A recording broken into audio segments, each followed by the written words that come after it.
Alright guys, so this video is a little different than my normal reaction videos. I normally react to videos such as Roblox related stuff, anything pertaining to Roblox. However, in today's video, I'm going to be reacting to contestants on MrBeast's channel that turned out to be evil or turned out to be weird. Basically, this YouTuber who goes by the name of Spear, 4 months ago, he made a video explaining how each contestant by MrBeast, well, certain contestants, turned out to be weird. And we're going to be reacting to that and seeing exactly which contestant became weird or evil. From using her own family for cheating to breaking the laws of an actual country, there's 5 specific people who have participated in MrBeast's videos only to go down as some of the worst contestants ever, including one former participant who tries to use their fame to fuel a controversial career. Before meeting MrBeast, a 20-year-old Camila Aro had a career in modeling right after finishing high school. She started her journey through TikTok and Instagram, and by the time she was in a MrBeast video, she had already reached over 700,000 followers on Instagram.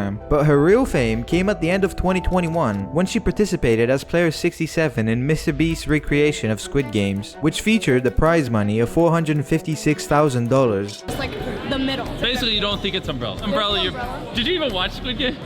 This time, Camila was needed to play a role that's inspired by the character Kang Se-byuk from the original series, but in the actual video, she made it through several rounds, only to be eliminated during the marbles game. Don't look at me.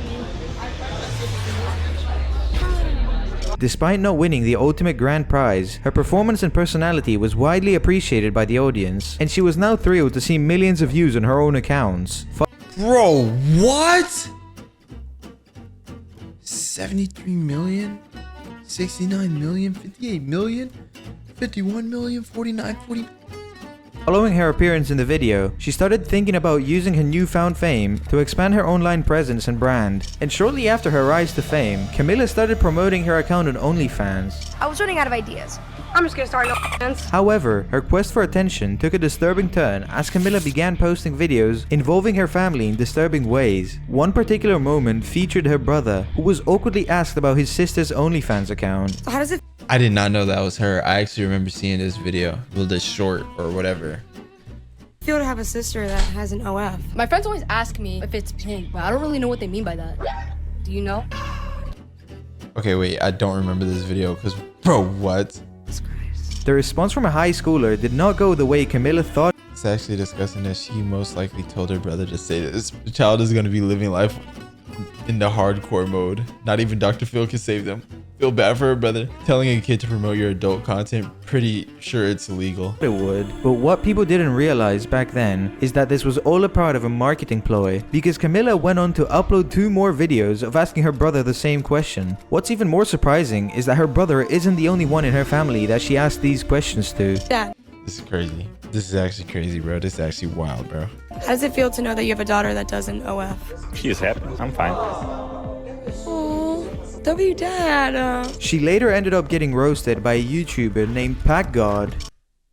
But still, as of now, her YouTube channel is at 7 million subs? 7.21 million subscribers, with her shorts getting a ton of views, and she hasn't stopped using her own family. However, if you only use your own popularity to get whatever you want, even if it doesn't belong to you, takes it to another level of greed. And these 2 influencers were definitely guilty of it during a MrBeast challenge. On October 17th, 2020, MrBeast announced a challenge called Creator Games, which featured many influencers competing in a trivia contest for a total prize of $300,000. What is up, everybody? Welcome to Creator Games 2. This tournament is trivia, and we got so many big names here. It's literally insane. MrBeast asked them random questions, and whoever got the questions right would win that particular round. The winners of each round would then move on to face another YouTuber, and they all competed until only a couple of YouTubers were left. At the end of the tournament, the winner would be rewarded $300,000 to give away to their fans. But as the competition heated up, the viewers couldn't help but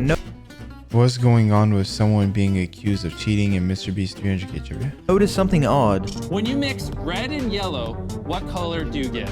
Orange, yes. Both you got that was easy. If you have 10 pennies, 10 nickels, 10 dimes, and 10 quarters, how much money do you have? It turns out the winners of this challenge were Charli D'Amelio and her family. What made this so unexpected was that unlike other participants who were battling it out solo, the D'Amelios had 4 members on their team: Charli, Dixie, and both of their parents. At the start of their rounds, it kind of seemed like even MrBeast was surprised that all 4 of them were in the That is kind of crazy. I'm not gonna lie. Bro, what? Tournament. The rumors began to spread whether The D'Amelios have more than 2 people while most contestants only had 1 to 2. it was just supposed to be Dixie and Charlie, and whether the only reason their parents had joined was to tip the scales in their favor. Soon after the victory, the internet did what it does best, as people started going over the event once again. As they played the replays, people started noticing that the dad was looking up the answers and feeding them to Charlie. And that's when Keemstar tweeted a picture of Charlie D'Amelio's dad with his phone in his hand, and it kind of looks like he might have been talking to Siri this whole time. And while it was supposed to be another fun game hosted by MrBeast, this actually got the D'Amelios under a lot. I legit effing hate the D'Amelios. The whole time there's a guy looking up all the answers behind the camera. No! Of hate because people did not find this funny. Their parents getting involved not only changed the result, but also impacted other fellow competitors who were expecting a fair play. However, when it comes to dominating others to achieve their own goals, Jimmy Mercho is a legend of his own. Don't eliminate us, 42. I remember that video. That video was funny. Oh my gosh. Don't expect me to go anywhere for a while. During the age 1 to 100 game on April 20th, 2024, Jimmy volunteered as the captain of the 40s team, quickly turning his position into a power play. When his neighbor 43 was given a choice to eliminate other players, Jimmy manipulated her with fear, convincing her to eliminate others and maintain control. You know what this means, right? Now you are in charge. If you let her stay, she gets control. It's up to you. Unfortunately, in this game, we're trying to stick together, and I've enjoyed you, but unfortunately, you're eliminated. Thank you. Thank you, everybody. Dang, bro, this is intense.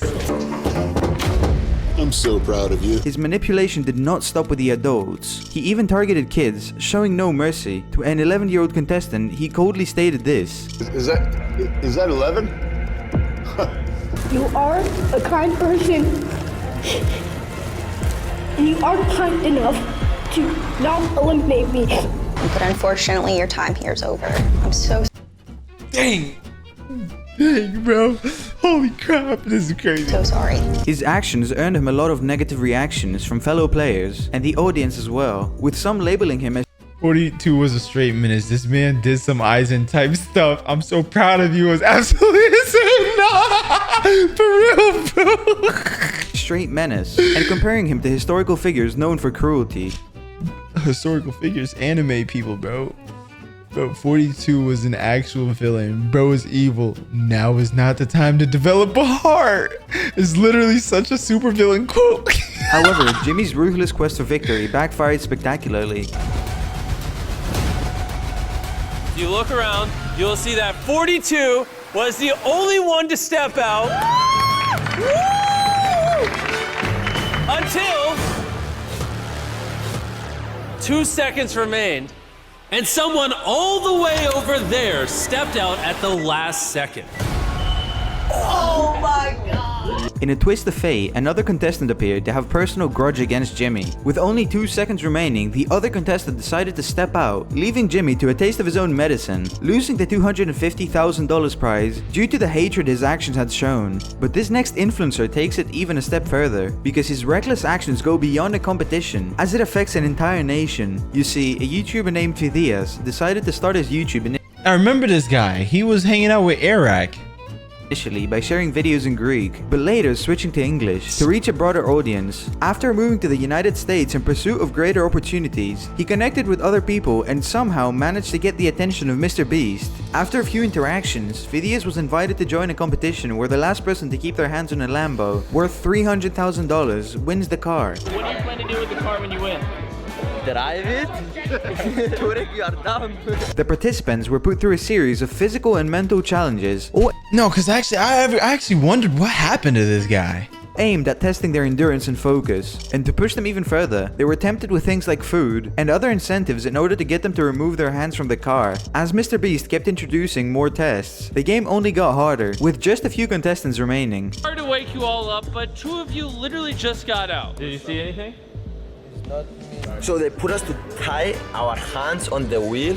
So I'm going to sleep so I get some rest for tomorrow. This is where Phidias steals the show, as he secretly forms a partnership with another contestant called Noah, as he managed to convince him to split the prize if they were the last two standing. Phidias ultimately wins the Lamborghini, but the victory was bittersweet because things only get worse for Phidias later on. Right after winning the Lamborghini, Phidias sells the car and uses the money to create more content. On October 20th, 2020, That's not bad. I mean, okay, sell the car and create more content. You know, invest into yourself. I don't see how this is bad. What? he came up with this big idea that he's gonna raise his friends, these other influencers, across the country of Japan. The winner gets $10,000. That's not bad. Yeah, and it looked like a video hit. But here's a catch. While they're traveling, they're not allowed to spend any money. So Phidias tried to ride the bus without even paying. No. I don't know what she's saying. I think I got in trouble, guys. I couldn't believe it. He locked me in the bus and drove me to the police station just because I was 80 yen short. For context, 18 yen is about 53 cents. Shortly after the bus ride, the police detained him, took his devices, interrogated him, and after about 5 hours, they let him go. But that doesn't stop Phidias, as he then hops on a train. However, he can't pay the fare because of the challenge, so he decides to hide in the bathroom. But unfortunately for him, the railway security isn't dumb. The only thing I could do is to pretend that I'm sick.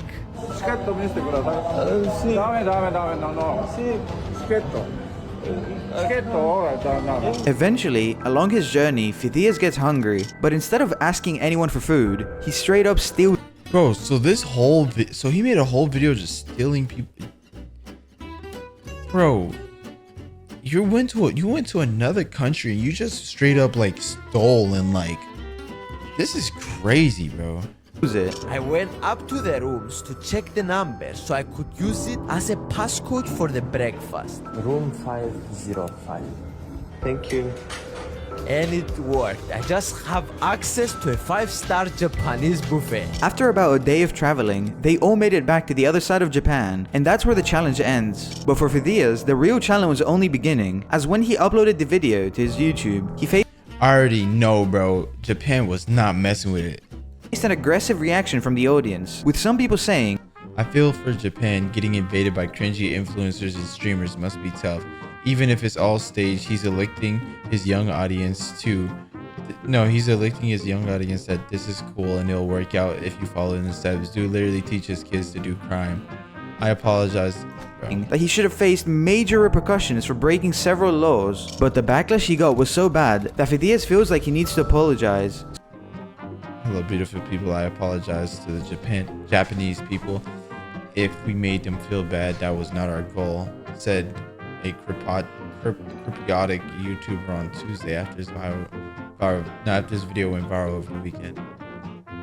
So he posts an apology written in the comments, basically saying he didn't mean to make the people of Japan feel bad. But then suddenly YouTube decides to remove the video itself for violating community guidelines. And speaking of violations, this is Delaware, the infamous brother-in-law of Jake the Viking, but he's more known for being a longtime collaborator with MrBeast. Around 2017, his connection to MrBeast began when he was hired as a behind-the-scenes manager, and he was notably featured in the 24 Hours in Prison video, where MrBeast appears to call him by his nickname. Whoever steps out, if Delaware steps out, you two get 5 grand. Ethan steps out, you two get 5 grand. It's still 5 grand each.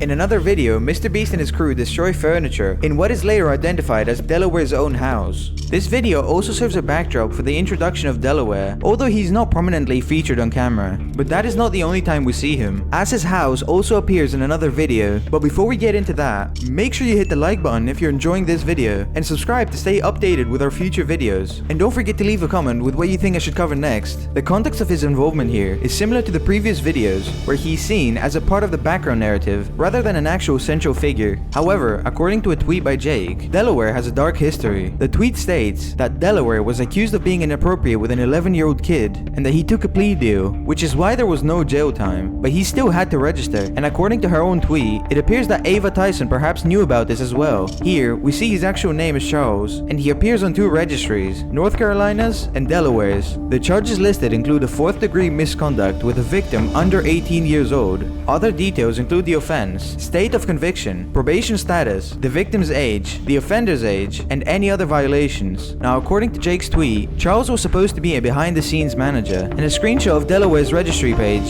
shows that Charles is no longer employed at MrBeast, having been let go 4 years ago. From using her... Bro, this was insane. This was insane. This was an insane video. Let me know what y'all think down below in the comments. This was an insane video. I'm out, guys. Subscribe if you're new. That was insane.